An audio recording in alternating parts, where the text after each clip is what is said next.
Welcome to episode 127 of Broad Street Hustle. I'm your host, Tommy Nanny, bringing you an exciting show tonight.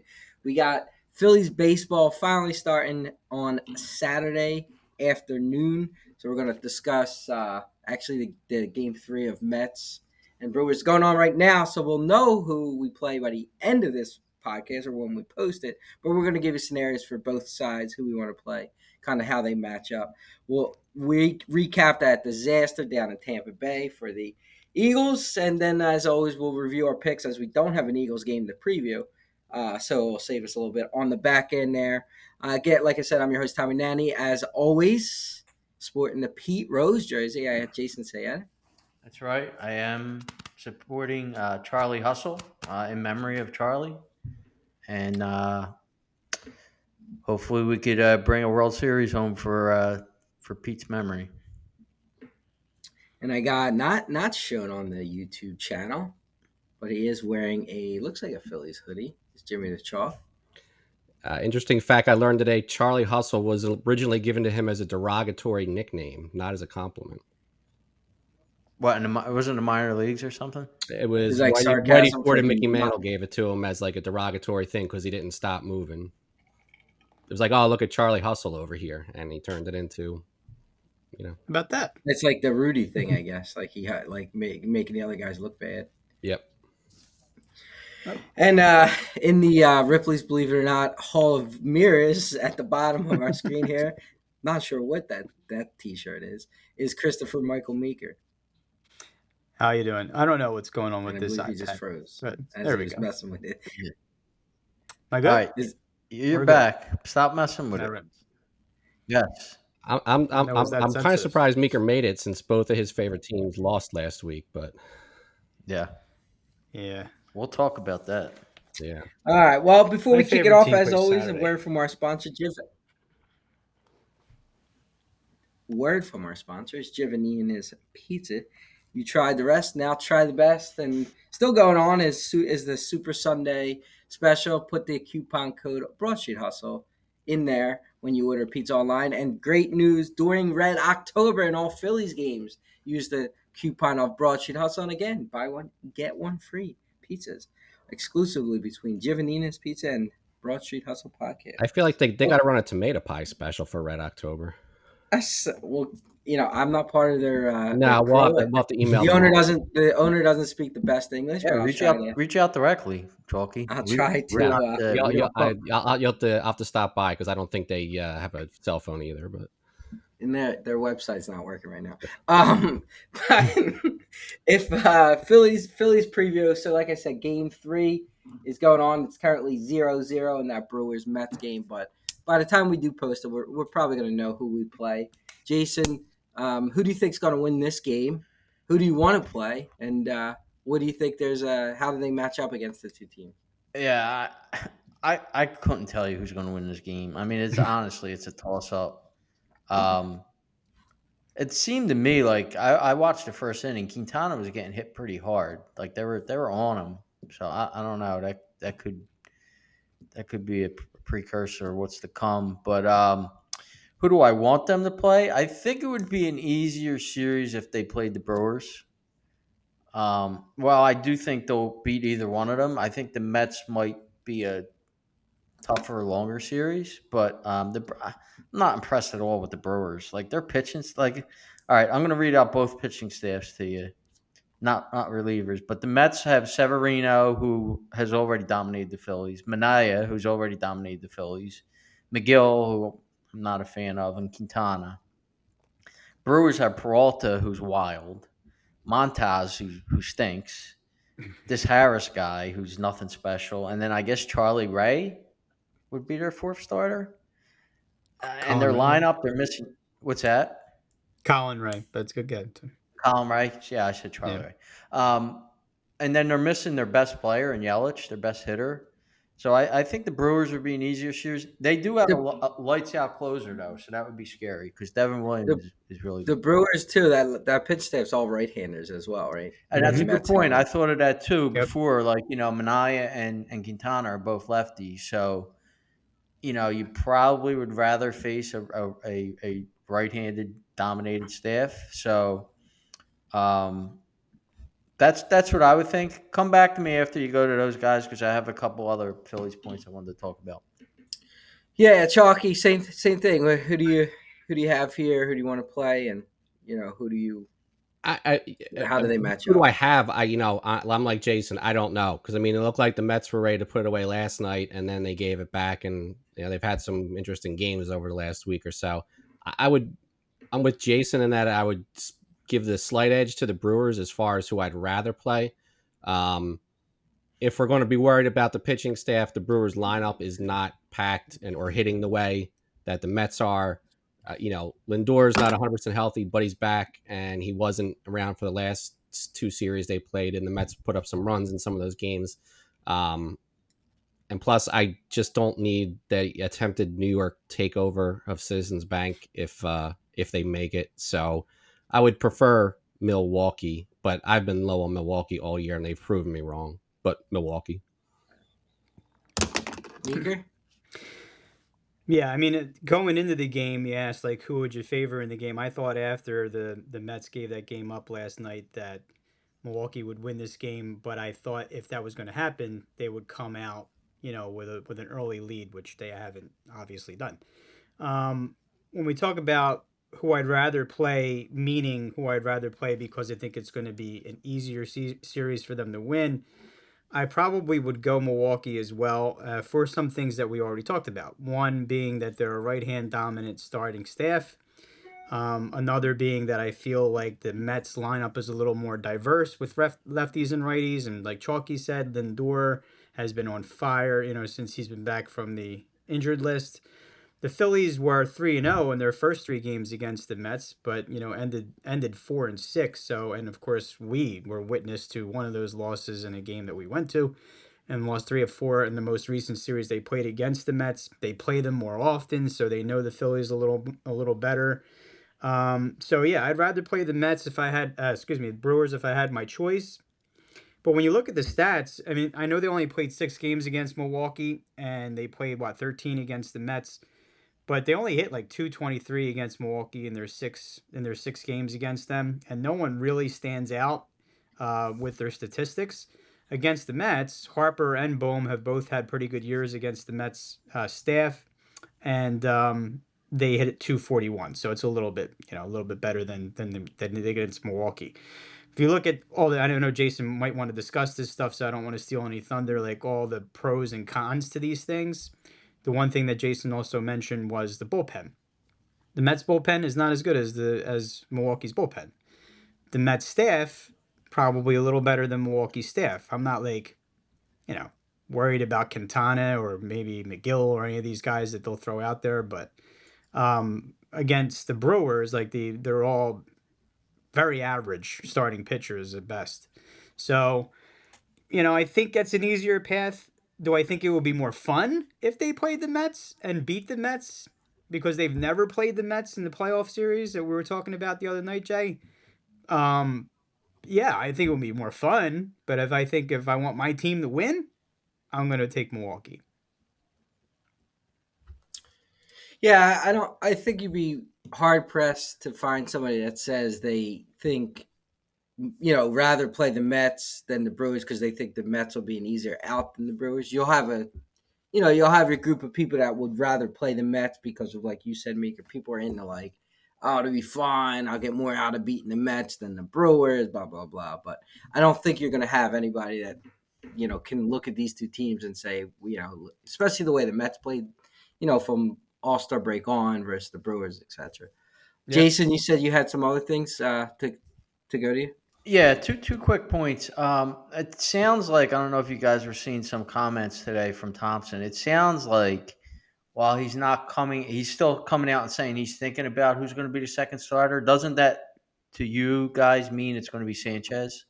Because if it's going to be Nola, he would just say it's going to be Nola. I saw a headline that said it was likely Sanchez. Yeah. I didn't read the article, so I don't know if it was based on what he said or somebody making an assumption, but I did see a headline that said he's likely game 2. Yeah, do you think some of that could tie into who they play? Meaning, if they play, he said the that. Brewers, that don't matter. They'll go with Nola. But if they play the Mets, I'd rather have Nola start on the road against at Yeah. Citi Field in a park that's conducive to like fly ball, kind of Nola's pitching style. Yeah. Or I don't One of know. the things I would say about that is we've talked all year about how Sanchez is better at home. I would pitch him at home. If they play Milwaukee, their best hitters are right-handed. Their power hitters are right-handed. So if you worry about going on the road and Sanchez is not as good on the road and a lefty playing on the road against Milwaukee, against right-handed hitters, then I would probably pitch Sanchez at home. I don't know how much that matters against the Mets though. Yeah, he keeps he was bringing up today like the splits of Sanchez is so much better at home. I just don't think he would even like broach the subject if it was going to be Nola. Like I think he's just trying to kind of not come out and just say it's going to be Sanchez, but that leads me to believe it is going to be Sanchez. I just feel that way. Like I do. I agree, and I do think from because of the last 2 years where people have questioned Topper's loyalty. He stuck with Rojas, he stuck with Kimbrel. I mean, these guys, they hear that regardless, they might not listen to the radio, but it gets back to them how fans feel. Where he might take that, where he's going to kind of shift to the opposite way and not be the stubborn Topper when it comes to like that old style that he has. Yeah. Meaning Nola's my number 2. I'm going with Nola as my number 2. I don't care what the splits say. Yeah. I don't care about this. So that could factor in as well. Would he? I mean, I don't know that he has to announce a game 2 starter until game 2. Could he hold off to see what happens after game 1 and then decide who he's going to pitch? No, I don't. I mean, you want to win game 2 yeah. regardless. I don't think it's going to matter. So what you're saying, yeah, like if they lose game 1, they would put Nola game 2 to try to not go down 0-2? The reason you can't really do that is because pitchers have their routine. But pitchers like the day before a game, they're doing stuff. You can't No, I don't see him doing that. Yeah. And I mean, to Jason's point, I don't think he's undecided. But Topper, he doesn't play coy. Like he's pretty much a straight shooter, and whether it's a popular opinion or not. So for him to say, they don't know yet. Maybe he really doesn't know, but I agree that I think if it was Nola, no doubt they say that. It's not going to be an advantage for the team to find out later on or whatever based on who they play or anything. So, and I don't see him going into like we'll see if we win the night before I announce my game 2 starter. Pitchers more than anybody else in baseball are creatures of routine, and I just can't see them doing that. Yeah. The other point I wanted to bring up is another. And I like Dombrowski, but another mistake I think he made at the deadline was, like, if you guys watch that Urseg, who's now on the Royals, he was on Oakland. I much would have rather have had them get him instead of Estevez. I mean, this Urseg has like closer stuff, like lights out closer stuff. Whereas I don't think Estevez does. I think anytime Estevez is going to come into to close out a game in the playoffs, we're going to be, whatting ourselves. So I don't know. I don't know if you guys have gotten a chance to watch that Urseg pitch, but he's pretty. Yeah, I saw him close both those games. The other 2 nights. Yeah, I think that was a mistake. Yeah. The only thing I would say with that is he wasn't closing in Oakland because they had Miller. So if you it's a little bit of a roll of dice picking up a guy like that who's not used to being a closer, and if that would have backfired, he would have caught hell for that. So I understand the Estevez move in comparison. Does he have better stuff than what we've seen from Estevez? Absolutely, but I think it was a less risky move to get Estevez. So but I don't think like, I mean, I know Estevez was closing, but I think they were just trying to add an arm to the bullpen. I don't think it necessarily mattered that he closed, meaning that other guy, even if he didn't close in Oakland, like he would have been just as happy to add another strong arm to the pen, because I don't know for sure if Estevez will be closing games in the playoffs. Well, I agree. I think you just said it. You just said it. Do we know that that's automatic? That's how they're going to play it. I mean, we've always talked about how high leverage situations can come in any part of a baseball game. It can come in the 6th, 7th, 8th, whatever. So Topper, over the last 2 years has used Strom, Hoffman, and when Alvarado was pitching well, based on who was coming up in the lineup in high leverage situations and kind of interchanged the closer role. Are we push button on this closer role right now with Estevez? Because I'm not sure they are. I mean, I Yeah, wouldn't be. I I mean, wouldn't if you be. remember in the past, Alvarado used to come in where if like say it was the eighth, and he was at that time when he was good, you had like your 1, 2, 3 hitter. He would come in the eighth to face those 1, 2, 3 Yeah. hitters. I mean, obviously lefty righty man. So meaning if you're facing like 6, 7, and 8, you in the eighth you might see Estevez, meaning and then save Hoffman for theoretically 1, 2, and 3 in the ninth. Is Mhm. my thought because I think Hoffman's the more trustworthy guy, obviously. Yeah, he's their best. He's their best reliever. Yeah, Yeah, and then Jason also it sounded like Turnbull was not probably going to make the roster from what that's what I Topper read. said. It seemed like he's still not back to where he needs to be. That's what it Um, sounded like. So does that mean Walker's on in? no, I think they brought up that Lazar guy as a possibility. I don't think they're going to add Walker. Like I know, I don't know if Walker pitched the other day during that inter squad game. I know Suarez did and Turnbull did. Um, I just don't see any situation at all when you're going to be putting Tyron Walker into a game unless you're losing 10-1. And at Well, that point, you I put think in your Blake only shot Clemens. would be like you said last week, and I think even Dombrowski might have said it. If it's the 14th inning and you're like I out, guess. you you need a guy to stretch out 4 innings, possibly. So meaning he won't pitch at all unless like it's desperation in extra It's innings. possible.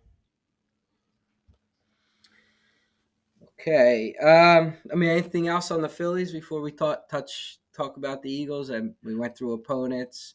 I was going You to say know, maybe we all give our four, yeah, our final four at least.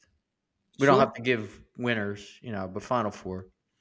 Yeah, I mean, with the exception of unless we think the Phillies are going to lose to the Mets and/or Brewers, that would be your only shot because you don't know who's going to win this game. Hmm. But yeah, I can go. I mean, I could kick it off. I'll tell you, I don't feel great about it, but I do have the Phillies advancing to the NLCS. And I was back and forth on the next one. I moved with the Padres.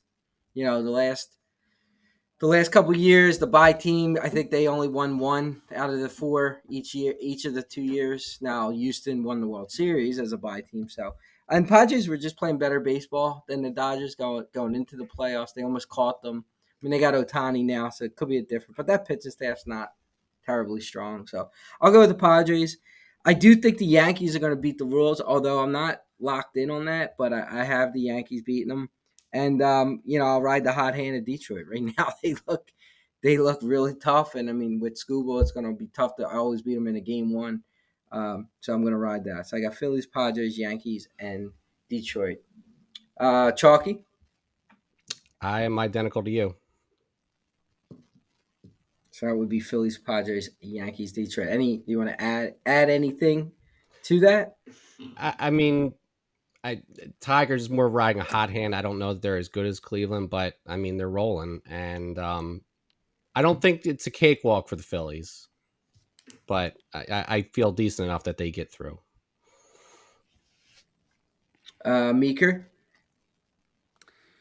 I'm going to differ on Tigers Guardians. I'm going to go Cleveland there. But I'm going to agree with your Padres pick. I mean, I'm a little bit worried about that team, honestly. And I have been for a really long time this year. And um, I, the Dodgers pitching still, I don't know. The Dodgers pitching is still skeptical to me. I think the Padres are hot. I think their pitching is really good. I think their bullpen is really good, and their lineup is just as scary as the Dodgers in some respects. So that's a team I'm going to watch for sure, and I think they can beat them in a 5-game series. All right, and Jason. Yeah, I have Phillies and Padres. The one thing I'll say about the Padres is everybody and their mother and their mother's mother is picking the Padres to go to the World Series, right? And we all know what happens when that happens. So I think the Dodgers pitching staff's a problem. It's a big problem. Now the Padres lost Musgrove. I think. I don't think he's going to be able to pitch, so they might be down a starter also. But I do think that they're going to beat the Dodgers. I'm not going to go forward, but I'm concerned about everybody liking them. I'm different from you guys in the American League. I'm going to pick the Royals to beat the Yankees. I'm not a Yankees fan this year. I don't know, something about them. And this Royals team they got the pitching, they got a good bullpen now, and they got wit and they got some hitters. I think the Royals are going to beat the Yankees. I do think Cleveland will beat Detroit. So I have KC, Cleveland, Phillies, and Padres. Okay, and then on our dinner, who wins? Yeah, I know. Of course, I had two teams. They both got knocked out immediately. I just checked that tonight. You're totally out. All your Yeah, four the teams Braves though was kind of bullshit. Yeah, But I have the injuries. Phillies left, and that's it. Do you have just the Phillies? I just have the Phillies.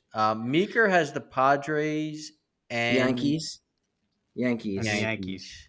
And Probably Chalky the best has the shot. Guardians and the Dodgers. So, So we have I don't 3 teams that could nobody win.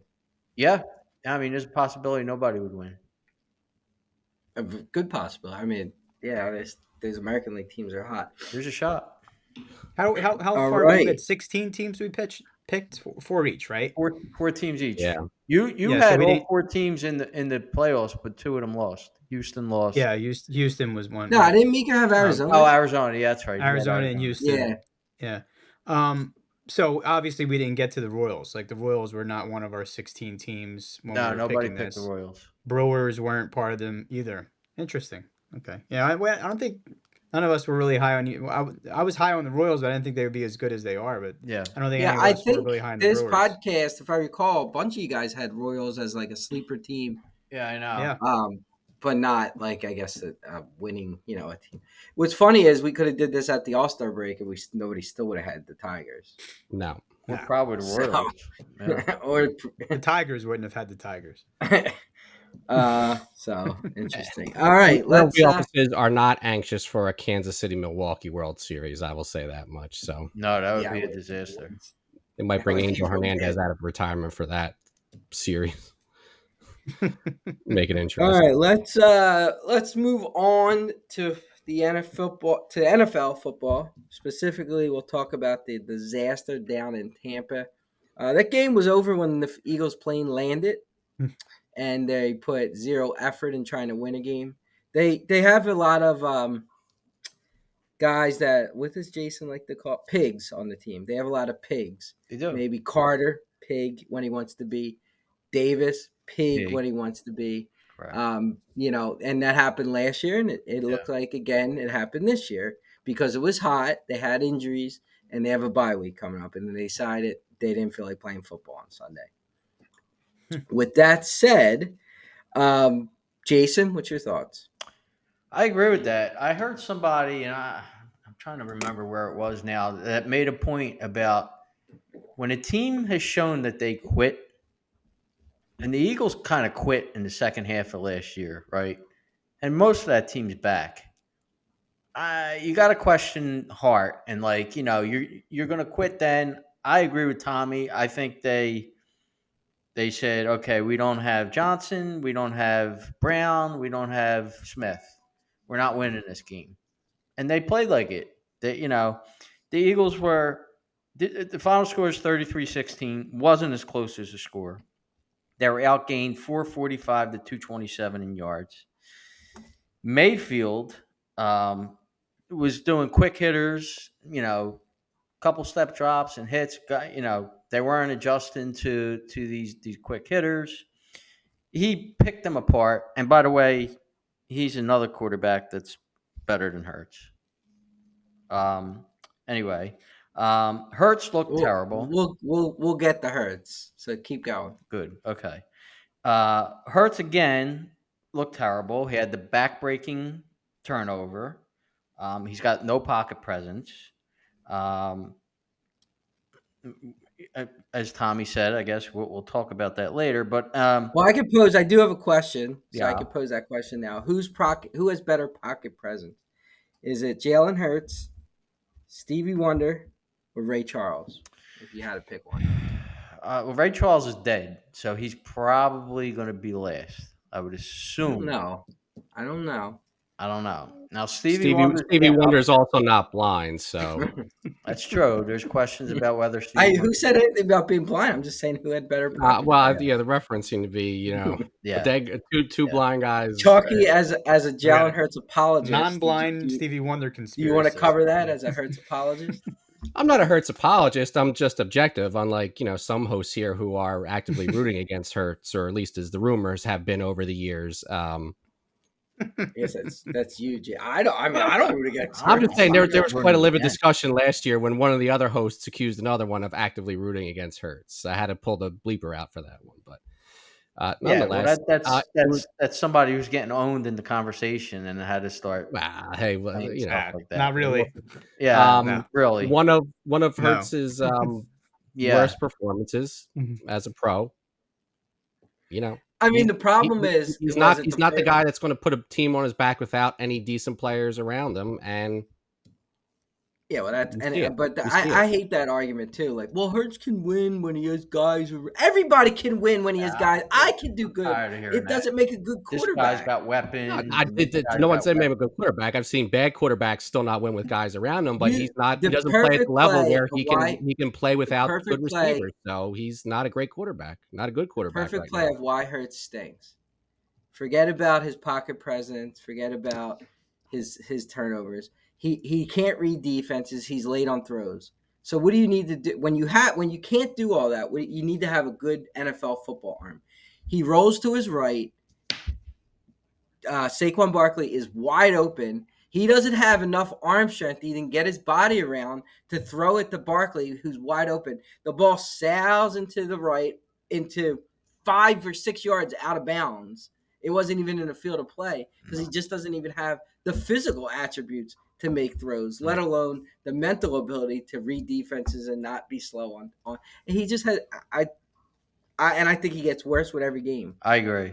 Now, are we going to elaborate more on that, or is that your Hurts? I mean, you can if you want. That was because I wasn't done. Like, I don't want to let Carter and Davis off the hook here because Carter had 0 tackles and 1 assist. And Jordan Davis had as many tackles and assists as I had in the game. Okay. They got 0 pressure on Mayfield, 0. And that can't be a surprise. Like, they have no pass rush whatsoever. Huff has got to be out of position. Like, maybe he's just not. He's getting blocked. Him and Smith are being blocked by tight ends. Smith, I think, just stinks. Like, I just think Nolan Smith can't play, right? Huff was good last year, so I don't know. Maybe it's just the scheme doesn't agree with him, or they're playing him out of position or something. But Carter and Davis, I mean, come on. I agree. I think Carter's got all the talent in the world. I think he's got pig in him, and I think Jordan Davis just stinks, and he's got pig in him. So. Now I'm done. Okay, Chalky. Well, Huff doubled his tackles for he the did year. have some tackles. You're right. Yeah. Yeah. I mean, it was a disaster of a game. I mean, I didn't realize it's a tough thing to mention on the broadcast, but every Eagles game had been within 1 score for the entire game for the first 3 games. Nobody had a 2-score lead. So the moment Tampa got up 14-0, I mean, it was pretty much over if it wasn't before then. Every chance the Eagles had to maybe turn the game around a little bit, whether it was the touchdown, the Saquon that was there, whether it was they finally stopped them on defense and the punt return that wasn't because Rodgers thought it'd be a good idea to block the guy into DeJohn. Oh, that was so dumb. Like, and then the second half when, I mean, even if they would have scored a touchdown on the Hurts fumble, I wouldn't have felt like, okay, they're maybe win this game. I certainly never had that. The defense would have not made any stop. Like, once Tampa needed to score, they would have just scored again. But, it's the stuff we've criticized before, which is, okay, the guy goes by Hurts, and then Hurts forgets that he can still come back and knock the ball out, So, but those are all signs of a team that was not prepared either mentally or technically, and they're not well coached. And Carter is underperforming a little bit, but he's getting doubled and tripled because nobody else is doing anything on the line other than Brandon Graham. And like we said last week, 35-year-old or 36, whatever, Brandon Graham can't be your best outside rusher. And that's that. And I've seen it pointed out a couple times this week. Hurts as a game probably looked best in the Green Bay game, and he did very well when they were running motion and other stuff. And we haven't seen it since week 1, and maybe that's because Brown was hurt. I don't know, but it sure seems like Sirianni's got his hands all over the offensive game plan like he did last year. So if you can't run plays like you did in the first week, Hurts isn't going to look a whole lot better, even when some of these guys come back. So, yeah, one of the worst losses. Well, I shouldn't say that. There was a couple bad ones last year, but no, it was pretty much over as soon as they kicked off. Meeker? Yeah, extremely reminiscent of the playoff game they played against Tampa last year. Baker Mayfield was getting the ball out of his hand in 2.0 seconds in this game. So, I mean, that was the best in the league this week. Now, can't get much of a pass rush when the guy's getting the ball out of his hand in 2.0 seconds, but you can mix in a blitz every once in a while. They didn't do that. They had 196 yards after the catch in this game, also most in the league this week. Poor tackling all up and down the field. I've seen so many missed tackles on first down plays that would have not resulted in a first down play, what obviously resulted in one because of poor tackling. First quarter or first maybe quarter leading into the second quarter, at one point the Eagles had 0 first downs to Tampa Bay's 12. And I know they tried to make it a game towards the end of the second quarter, but they were really never in the game. They also allowed 6 sacks. Levante David was all over the field in this game, looked great.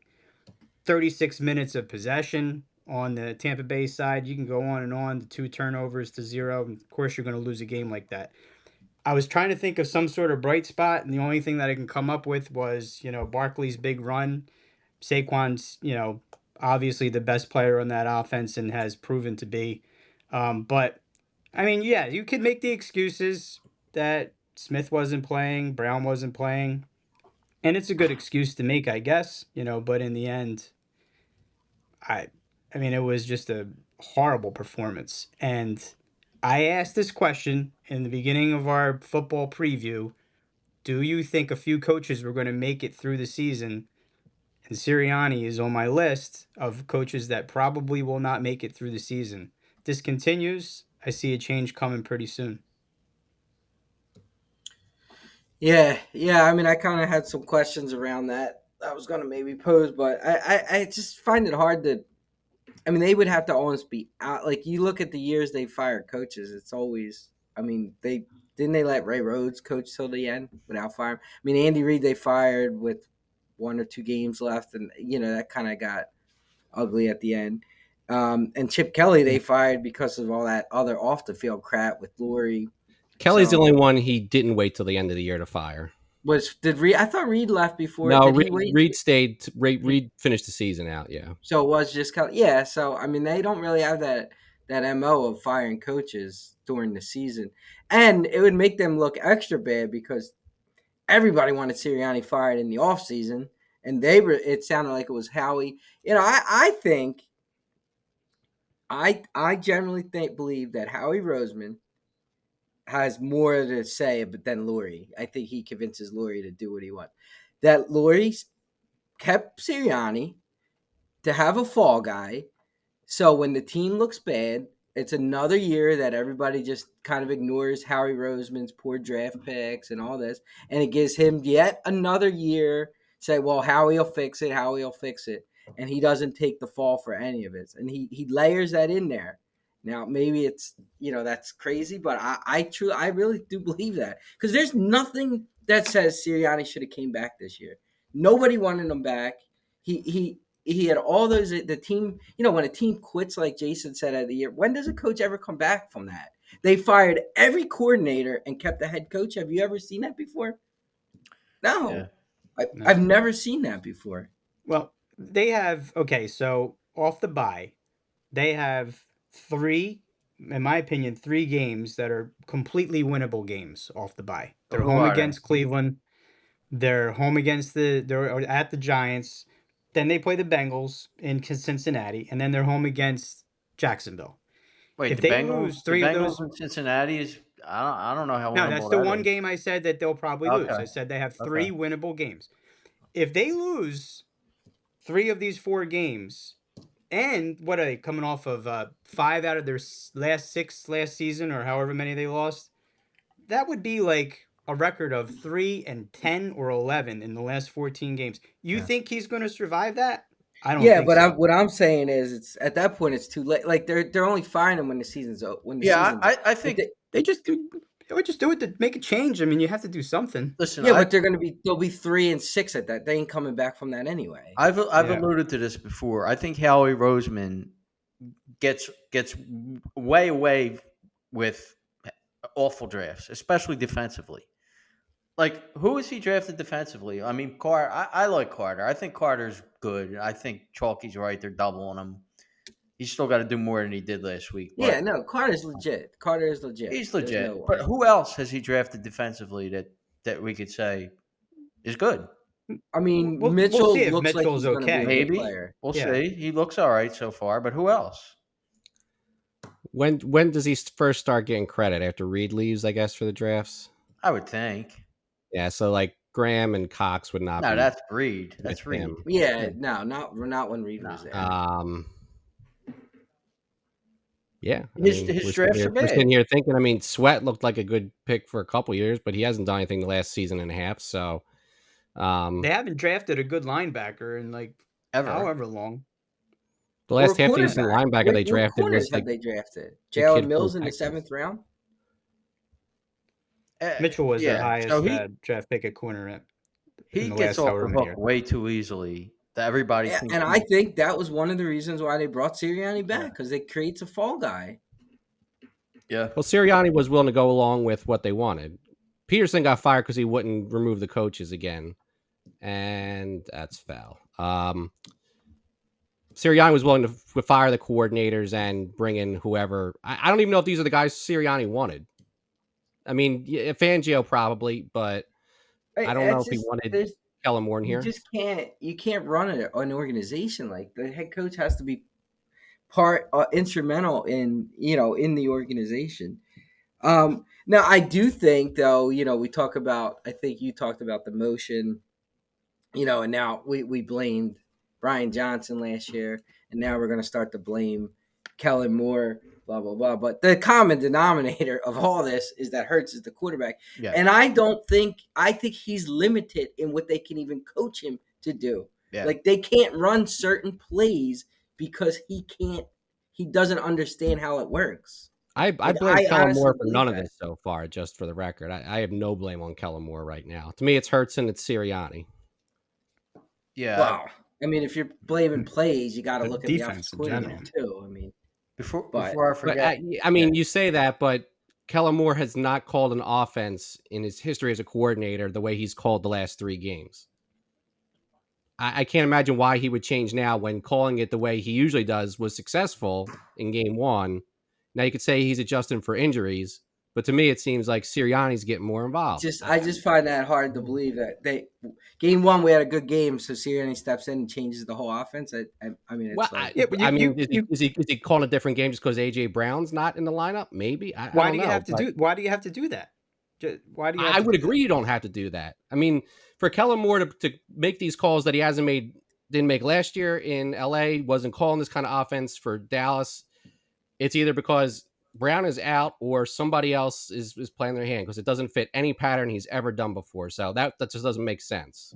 And also in the first game, while Hurts put up stats and all, he also had 2 horrendous interceptions.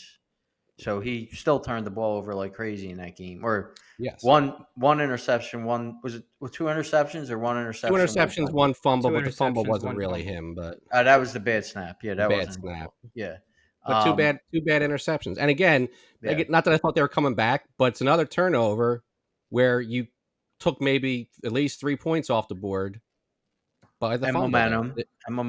They were, I mean, Again, were they going to win? No, but they had a couple touchdowns. They got the blocked extra point for so you know. Mika, it looked like you were trying to interject with something, and I said you were saying about why would they do it. What did you think? What were you going to say there? No, I understand that, sometimes a coach, offensive coordinator or a coach needs to coach around the personnel, but you can't tell me that you can't employ things that you were employing when Smith and Brown's on the field. So you're saying Sirianni has a hand in the fact that he's coaching the offense differently. So you think this has got Sirianni's hands on it? Like, why? I mean, I let's don't look get at that. their 2 wins so far, right? The offense hasn't looked the same as game 1. Okay, Brown's out. Credit to, however, that's at least one difference. The other game against the Saints aren't that good. We know that Tampa's better, but the way they ran the offense with some of the mesh routes and everything was different. So it's like you had some success running, and you might change your offense based on your opponent. I understand that, but if you've had success running certain concepts this year, why would you just totally abandon them at other times? I mean, it's not like Madden where you just keep calling the same play over and over, but it's like, okay, well, why not try some of the stuff that worked? Why go some way completely? To me, it I doesn't make just sense. think That's more making those calls, but this is the reason why Sirianni should not have been brought back, because everybody thinks they look good. Sirianni had nothing to do with that. That's all the offense coordinator. The second they look bad, well, the offense coordinator ain't really calling those plays anymore. It's Sirianni calling the plays.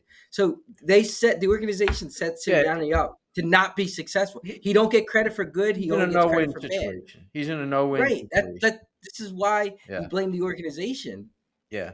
for bringing him back. He's in a bad spot. Before I forget, though, remember when I was saying my key was Vita Vea? He was a monster in that game. He was shutting down the run in the middle. He was causing all kinds of havoc in the middle. So Vita Vea. absolutely was. Yeah, I mean, I think the key was that their defense would have not No, stopped but anybody. he was a monster in the game. Vita Vea. Like they weren't running. He was creating all kinds of havoc up the middle. Well, for all They were the trying to run that much. accolades Fangio gets, he's got the Jim Schwartz syndrome where it's like they're getting the ball out in 2 seconds, and they're like, you know what, still play 8 yards off the receiver. Yeah. Look, I don't blame Fangio. I mean, you watch, like we said, you watch Nolan Smith get blocked by a tight end. You watch Huff on the ground. What can you do? But this style of defense just don't work. No, I like this this playing off. In the NFL, you have to create turnovers. And you don't. This defense is not going to create turnovers playing off receivers, never blitzing, because teams they're not going to make mistakes like they think they're going to make. You have to play like the Chiefs, where they're in your face. You have to play like the Ravens, where even that Ravens game, the defense didn't look great, but they got a turnover. Yeah. They on what's his face, Allen, and it changed the game that when they were coming back. And the one thing Meeker said with the pass rush, because they're getting the ball off too fast. You know how you stop that, or not stop it, but you affect it? You get your hands up in the air. Like they were doing nothing. Like, if you're not going to get to the quarterback, you got to get your hands up in the air. So Yeah, that was a couple of the extra points. It looked like, they snapped the ball and the defense just stood up and did nothing. And then they actually tried to rush the one time and block it. So as far as, effort and the effort wasn't there. no. And Tommy, what you're saying, there's so many offenses in the league now predicated on just getting the skill players the ball in space, right? If you're giving them 8 yards, a quick throw, they're getting the ball in space. Now you got to try and tackle, which they are not very good at. And it's like, maybe they can't play press man, but it's, a recipe for disaster when you give them guys like Mike Evans and Godwin in the back that much space. So I was watching that Greg Cosell, who's really good. Like, he knows his stuff. Like, and he was saying what Tampa Bay was doing was like they were doing like tight formation type things with the wide receivers. So like the Eagles had their four backs back, and they really weren't able to come up and knock the guys off the routes because of the formations the Buccaneers were running. Now, why they didn't adjust? Yeah, I guess it'd be interesting to see what the Falcons do tonight with that. Well, and teams now know. I mean, to Meeker's point with the missed tackles too. Teams now know the Eagles have that missed tackle, like they did it all of last year. Their defense, they're going to get the ball to their skill players and force. They're going to force Slay, who has no interest in making a tackle, make a tackle. They're going to force Nakobe Dean, who can't get off a block, to make a tackle, and that's going to be the recipe for the rest of the year. Yeah, they got big problems. And with respect 4 to games, the 0 first quarter points. They have big problems. Like their defense is bad, and their quarterback is bad, and their coach is bad. How are you supposed to win? How are you going to win? With respect to Huff, I was just going to say one last thing. With respect to Huff, I mean, you expected him to come in and be what he was last year, but the personnel that he was playing with last year on the defensive line occupied more, that he would come free a lot, in his situations where he was getting sacks. Kind of like Reddick was, last year for the Eagles. But they don't have the personnel in the defensive line and the way the scheme is for him to succeed. It doesn't fit him. Doesn't fit the type of player that he is. And he was coming in like obvious passing situations. So it's like, he puts his foot in the ground and just goes after quarterback. He doesn't have to worry about the run, and it's. No. I mean, that's another thing they set him up to not do well. I have no idea whether they even consulted Fangio on signing him, because the couple analysts I see on Twitter, they were like, the Eagles don't use him in any way how he was used last year. Now maybe they thought they saw something to use him better, but he was successful last year, and they're not using him that way this year. He's successful because Rashawn Gary and Preston Smith are your defensive ends. But I forget whether it was like they had him with his hand on the ground or not hand on the ground. Like they weren't using the same types of formations. And obviously, there's nobody on the other side that's playing as well as the Jets were last year, but this wasn't a defense he played in before. And why sign him if you're going to play him in a defense he's unfamiliar with? Oh man! All right, well let's move on. I mean, the Eagles, they look terrible. They're off this week, so we don't gotta deal with that misery. Let's go into our picks. Jason, turn it over to you. Okay, so we'll go over the league stats. Over unders. Actually, there's a lot of points last week. So 9 over, 7 under. It's now 28 over and 34 under on the year. The public was 9 and 7. Ironically, they have the same record, 28 and 34 on the year. Another week where the public was bad against the spread, they were 6 and 10. They're 23 and 39 on the year, 37%. So this is definitely not a public year. As for us, Tommy was 3-0, so he had the best week. He won with his best bet on the Jacksonville Jaguars, plus 6.5, which almost, well, I guess it wouldn't have affected us here, but that pitch stuff almost cost them a safety in the end, which would have affected me in that national contest I'm in, but it didn't. Bears, -3, so that was a win. And then he had the Ravens, which was, they blew them out on was that Sunday night or Monday night? Sunday night. So 3-0 for Tommy. Chalky was 2-1. He lost his best bet with some other guy on the panel. We could talk about that in a little bit, but so he lost his Steelers Colts under. But he did win his Seahawks Lions over, which I think was it over at halftime? Oh my God! I think it was third quarter. No, third quarter it went over. And then he had a good pick with the Chiefs and Chargers under, so he went 2-1. I also went 2-1. I hit my best bet on the Lions. I also Tommy and I had the same pick, which we have a phenomenal record when we have the same pick with the Jaguars. So we're 18-3 now, and we have the same pick on the podcast, which is that's ridiculous. That's like 86%. So that's definitely. And you referenced that two guys had a similar pick. When they have a similar, what's their record? They're 1-6. So they're the exact opposite. They're 14% when they have the same pick. But we'll get to Meeker in a second. I lost my Falcon Saints game. That was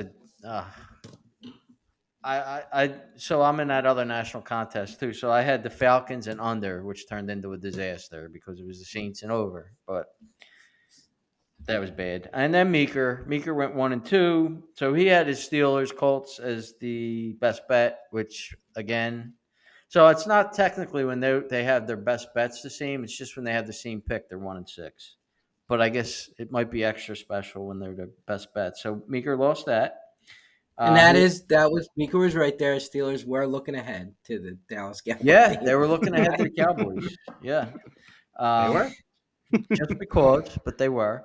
And then just because he lost the Baltimore Buffalo over, but then he won the Colts. Like Tommy said, the Steelers were looking ahead just because. So our record for the year, so Chalky is 10-2 still, another good week. So he's a profit of $734, 83% win percentage, which is pretty crazy, 61% ROI. Tommy is 7-5, $145 profit, 58% win percentage, 12% ROI. I'm 6-5, $49 profit, 55% win percentage, 4% ROI. Meeker 6-6, loss of $54, 50% win, minus 5% ROI. As a podcast, we're 29-18, very good on the year. $874 profit, 62% win, and 18.6% ROI. We were 8-4 last week as a podcast. Best bets: I'm 2-1, Tommy's 3-1, Chalky's 3-1, Meeker's 2-2. We're 10-5 as a podcast. So on best bets, we're very good. And overall, for all time, I'm 69-47, profit of $1,558, 59% win, 13% ROI. Tommy is 60-52, $493 profit, 54% win, 4% ROI. Chalky is now 500. He's 59-59, loss of $464, 50% win, minus 4% ROI. Meeker 56-58, loss of $740, 49% win, minus 6% ROI. As a group, we're 244-216, profit of $846, 53% win percentage, 1.8% ROI. All right, and just a quick stat that I saw. So the average point spread for NFL favorites this year through the first 4 weeks is 4.2, which is the lowest since 1982. So it's just going to show you that the spreads are a lot closer than they have been in years past. And the ones that aren't close are like 12-2, right? When it's 6+ points, I think the dogs are 12-2. There's been very few double-digit dogs. I don't think. I mean, maybe 1 or 2 in the whole year. I think. Last week, San Fran was 1. Patriots, were 10.5 or something like that. I don't know if there's been any other ones. I think that was the first one of the year. I think so. Yep. All right, let's get to the pick. So, Chalky mentioned he had a little event and he brought the podcast to them and shared it, and he got promises that we're going to get new listeners and he's going to have friends. So I don't want to deprive them of waiting through everybody else's picks. So I'll let Chalky go first so he can get right into it for the friends that he shared the podcast with. Well, as I told them last week, which they may not remember since we were all imbibing a little bit, I really mean it this week. Now will be a good time to start fading every week on me. Because 10-2 is unprecedented for me. It's unsustainable. 10-2. Unsustainable is a much better way to phrase it. Yes, very much so. Anyway, all right. So best bet this week is going to be under 50 in the Arizona-San Francisco game. That's minus 112. Second pick is going to be under 49, minus 110 in the Baltimore-Cincinnati game. And third is actually not going to be a total. I'm going to go Texans money line minus 105 against Buffalo. There are a couple other sides I liked, but DraftKings has a couple minus 120 on the spreads, and I just wasn't taking that. Yeah, they did have that. All right. Always our Chase Utley of the group, bats second. Christopher Michael Meeker. So my best bet this week is going to be an over, and it's over 44 in Tampa Bay, Atlanta. My second, no. That game's in progress. You can't take that game. Meeker. Why not? Game's not being played yet. We never bet on Thursday. Podcast goes out after the game starts. Meeker. Yeah, but we're taping before that. So No, we're not. It's the end of the first quarter. all right. I won't pick that. I mean, actually, no. Go ahead I and take tried. it. Go ahead and take it. Why? They're What's not it lighting. nothing? Well, I'll let you. It's Hold on. 7-7, and the field I'll goal. bet is it being- anyway. No, he's not allowed to take it. We've been through this for 3 years now. 10-7 Tampa. No, All you right, can't we take the game. can't in take Providence. it. All right. So So we'll move up change your that other up. So picks and then come up with a third pick. first pick is going to be Washington -3 because I'm buying it down a half a point to 3. We instead don't of buy 3.5. down, Meeker. We go with He what's did on it. DraftKings. He bought a hook a couple years ago. Tommy. Who? He did. Tommy did. I never did. He There's don't buy Yeah, no you chance. did. Go There's back and no listen to the chance that tapes. happened. Go back and listen to the tapes. But Meeker, we You don't brought- buy hooks. Whatever on DraftKings is what he's getting. Look, DraftKings has the alternate line. What are you saying it is? well, it's 3. It's -119 at Yeah. 3. I mean, he could take it. Whatever. Bad value, but I don't see why not. I'm telling you, Tommy has done this in the past. No, he Get hasn't. our archivist out. All right, go listen to the tapes. He has Seattle -6.5 against the Giants. You have to come back to me for my third pick because I have to pick a different game. What Come is back the, to me. what is the juice on that, Chalky? 6.5 is 115. -115. Okay. My pick of the week is Pittsburgh -2.5, -112 against Dallas. Public's heavily on Dallas. Very shady line. They've been looking Pittsburgh. forward to this game. That's true. But that is true. They've been looking forward to it. So For a long time. That's probably why they're the favorite in the game. My second one has I almost wanted to move to 1, but I know we're not allowed. Is Cleveland +3.5 minus. I got -118 at 3.5. Is that right? Yes, That's correct. because Washington you're minus. gonna hear that 3.5 pick in is a little bit also. 102. And that, I mean, I don't need to go into why you shouldn't be taking Washington this week, since the entire world likes Washington right Oh now. my god. And then my third pick, I'm gonna go back to Jacksonville -2.5, -120. I don't know, who do they play? I didn't write it down. Colts. I forget already. Colts.